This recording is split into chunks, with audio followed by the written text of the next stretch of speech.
समझौता express train blast में 10 साल बाद एक नया खुलासा हुआ है। एक पाकिस्तानी संदिग्ध को केवल 14 दिन की जांच में बेगुनाह करार देकर बरी कर दिया गया था। बिना पासपोर्ट वीजा के आए संदिग्ध को धमाके के तुरंत बाद पकड़ा गया था। संदिग्ध पाकिस्तानी ने पकड़े जाने के बाद अपना गुनाह भी कबूल कर लिया था। बावजूद इसके उसे बरी करा दिया गया और फिर इस केस को भगवा या हिंदू आतंकवाद का अमली जामा पहनाया गया। किसके कहने पर पाकिस्तानी संदिग्ध को छोड़ा गया? क्या है हिंदू आतंकवाद की साजिश? क्या है समझौता एक्सप्रेस का सच? देखिए इस रिपोर्ट में।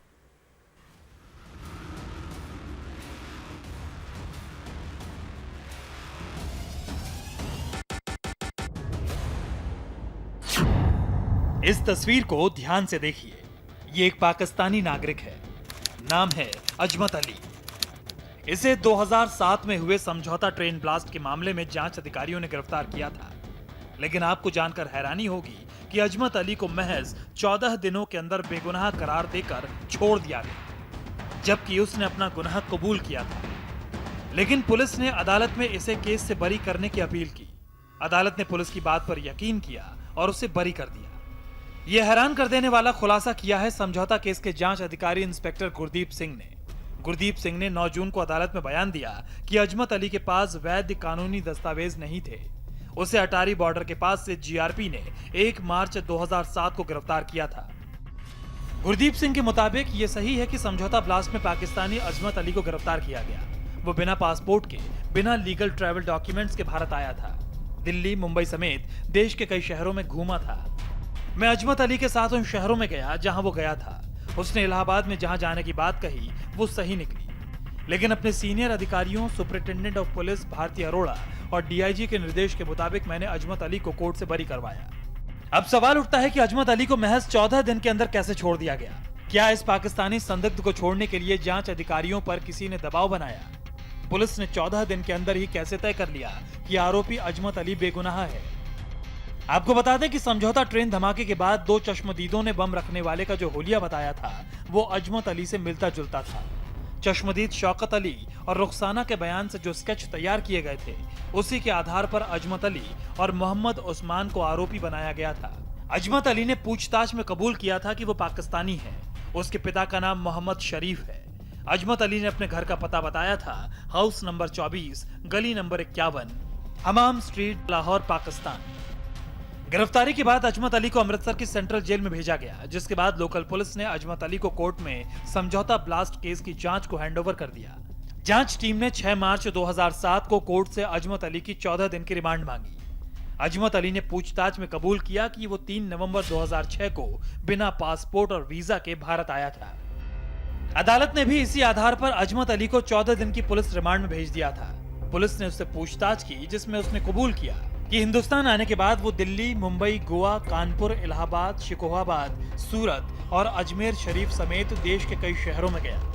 हर शहर में फर्जी आईडी दिखाकर होटल में रुकता था। पुलिस का दावा है कि वो उन सभी शहरों में जांच करने गई, उन होटल्स में गई जहां अजमत अली ठहरता था, उन लोगों से मिली जिनसे ये मिलता था। पुलिस ने जांच की और अजमत अली को अदालत में पेश करके दोबारा रिमांड मांगने की बजाय कहा कि उसकी जांच पूरी हो गई है। अजमत अली के खिलाफ कोई ठोस सबूत नहीं मिले हैं, इसलिए उसे इस केस से डिस्चार्ज कर दिया जाए। जांच अधिकारी गुरदीप सिंह के इस खुलासे के बाद कई सवाल खड़े होते हैं। क्या पुलिस ने पाकिस्तानी संदिग्ध अजमत अली को छोड़ने में जल्दबाजी की? अजमत अली का नार्को और पॉलीग्राफ टेस्ट क्यों नहीं करवाया गया? क्या अजमत अली को छोड़ने के पीछे कोई सोची समझी साजिश थी?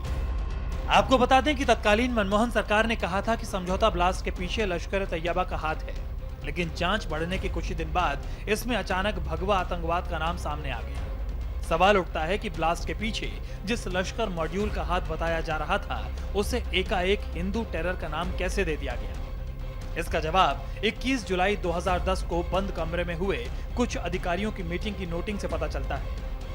मीटिंग में यह बात भी हुई थी कि केस की जांच हिंदू ग्रुप के इन्वॉल्वमेंट पर भी होनी चाहिए। नोटिंग में लिखा है कि SSIS को याद होगा, उनके चैम्बर में इस बात पर डिस्कशन हुआ था कि इसकी जांच हिंदू ग्रुप के ब्लास्ट में शामिल होने की संभावना पर भी होनी चाहिए। पुलिस की मीटिंग की यह नोटिंग कई सवाल खड़े करती है। सबसे बड़ा सवाल कि किसके कहने पर हिंदू टेरर ग्रुप का नाम इस धमाके से जोड़ने का आइडिया आया। बंद कमरे में वो कौन कौन से अफसर थे जिन्होंने इस धमाके को हिंदू टेरर का एंगल देने की कोशिश की? ये कांग्रेस सरकार का खेल और सरकार के ही इशारे पर उन पाकिस्तानियों को छोड़ा गया होगा। तो इनका मकसद केवल राजनीतिक जो प्लॉट था उसको स्टेब्लिश करना था। ये तो देश के साथ एक बहुत बड़ा विश्वासघात हुआ है, उस पर पूरी जांच होनी चाहिए और ये सोनिया गांधी के आदेश के बिना नहीं हो सकता था, तो इसीलिए उसका भी पूछताछ करनी चाहिए। 18 फरवरी 2007 को हुए समझौता एक्सप्रेस ब्लास्ट में 68 लोग मारे गए थे। तत्कालीन गृह मंत्री सुशील कुमार शिंदे ने एआईसीसी की मीटिंग में भगवा आतंकवाद की बात करके सबको चौंका दिया था। बाद में पी चिदंबरम ने और दिग्विजय सिंह ने बीजेपी को बैकफुट पर लाने के लिए बार बार इस जुमले का इस्तेमाल किया। स्वामी असीमानंद को भी इसमें आरोपी बनाकर केस को पूरी तरह पलट दिया गया। अब अजमत अली को बेगुनाह बताए जाने की बात सामने आने के बाद इसमें बड़ी साजिश की बात से इनकार नहीं किया जा सकता, जिसकी जांच होना बेहद जरूरी है।